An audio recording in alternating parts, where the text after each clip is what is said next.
මම ඉන්නේ එංගලන්තේ ලෙස්ටර් කියන සිටි එකේ. ඔයාලා දන්නවත් ඇති. මොකද මම කලිනුත් පොඩි පොඩි වීඩියෝස් දාලා තිබ්බා එක එක තැන්වල ලෙස්ටර් අවට තියෙන. අද අපි ලෙස්ටර් මාකට් එකට ගියා. මේ කට්ටිය ලංකාවේ මාකට් එකක් වගේම තමයි. එක පැත්තක මාළු, එක පැත්තක ඇඳුම් ඒවා මේවා. අනිත් පැත්තේ එළවලු පළතුරු. අපිට ගන්න ඕන වෙලා තිබ්බේ පළතුරු ටිකක්. ඉතින් අපි මේ එළවලු පළතුරු තියෙන පැත්තේ තමයි අද මේ වීඩියෝ එක කළේ නා. ස්ටුඩන්ට් කෙනෙක් විදියට ආවෝ අපි හැමෝම බලන්නේ අඩුවටම තියෙන තැනක් හොයාගන්නනේ බඩු ගද්දි.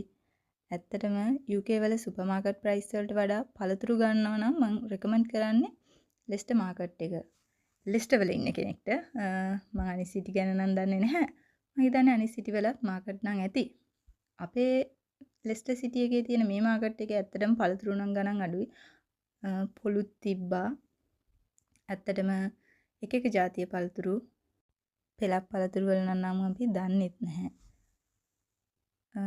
හැබැයි ගානත් එක්ක බලනකොට ලොකු ප්‍රමාණයක් හම්බෙනවා. මේ බිඳි බකට් එකක් පෙන්ස 60යි. හැබැයි ගොඩාක් තියෙනවා. ඒ වගේම තමයි මේ ස්ට්‍රෝබෙරි බකට් දෙකක්ම වුණේ එක පවුමයි. අපි ආවේ විශේෂයෙන්ම චෙරි ගන්න මගේ යාළුවත් එක්ක. එයාට චෙරි ගන්න ඕනි කියලා. හැබැයි මෙතන තිබ්බ චෙරි නම් ටිකක් පරණ වෙලා. එහෙනම් අපි චෙරි නම් ගත්තේ නැහැ. අපි ඔයාලට පෙන්වන්න ඕන හින්දා මුලින්ම ලිස්ටර් මාකට් එක වටේ පොඩි රවුමක් ගියා. එක එක જાතියේ පළතුරු එළවලු ගොඩාක් තිබ්බා. පෙලක් ඒවා ෆස්ට් ටයිම් දකින්නේ. හැබැයි අපි ගන්න පළතුරු හරි එළවලු හරි මොන හරි ගාණ අඩු වුණාට ගොඩාක් හම්බ වෙනවා. ඇත්තටම super market UK super market වල සාමාන්‍යයෙන් ටෙස්කෝ LD වගේ ඒවා නම් මම හිතන්නේ මෙච්චර පළතුරු ගොඩක් මේ වගේ ගාණ්ඩ ගන්න පුළුවන් කියලා. ඇත්තටම මේ අඹ එක නම් අපි ගත්තා. පවුමට අඹ ගෙඩි දෙකක් හම්බුණා. එතකොට ඇපලුත් මං හිතන්නේ කොළ ඇපල් එක ගෙඩි 8ක් 9ක් විතර තියෙනවා පවුමට.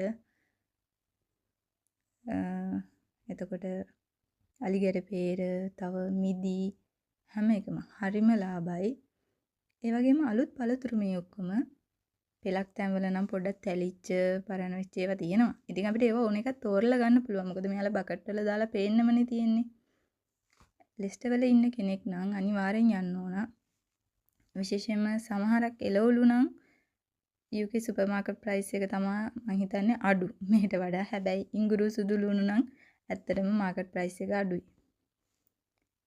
ඔයත් ලෙස්ටර් අවට ඉන්න කෙනෙක් නම් ස්ටුඩන්ට් කෙනෙක් නම් අනිවාර්යෙන් ඇවිත් බලන්න.